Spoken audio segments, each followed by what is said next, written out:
serb ose serv është një term që i vjet shërbëtorit dhe kjo tregon që serbët kanë ardhur nga Orienti, do me thënë nga Lindja, nga Uralet, dhe kanë ardhur në tokat iliro-pellazge si shërbëtor dhe janë pajtuar me punë, që si blektor, ndoshta dhe buq ose blektor.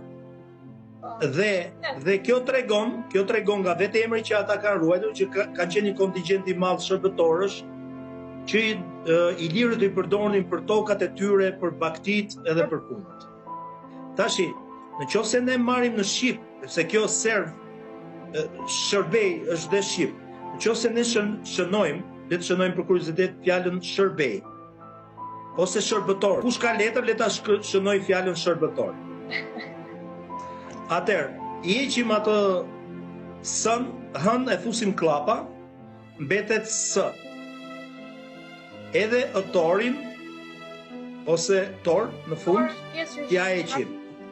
T'ja heqim, ta vejmë klapa këtë, si shkurtim. E heqim, vejmë klapa dhe sën, del sërb.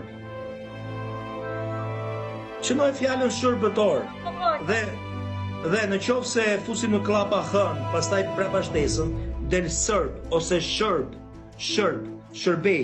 Urdhëroj që termi shërbëtor po të reduktohen disa gërma, dhe pjesa tor nga mbrapa dhe ajo hëja të hiqet, del sërb, shërbëtor. Jo, nuk çuditem, po është në gjuhën shqipe.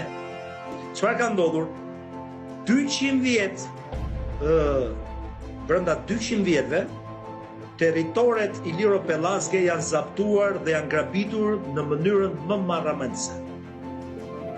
200 vjet përpara, po të shohësh hartat e vitit 1800, do të çuditesh se sa janë territoret iliro-pellazge.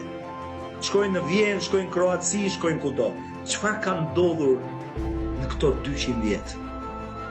Që të kuptojmë neve se çfarë ka ndodhur është që kur bie një perandori, krijohet një vakum. Vakum ligjor, vakum institucional, vakum ushtarak, të cilët dyndjet dhe zaptimet e tokave gjithmonë ndodhin. Në këtë periudhën e vakumit.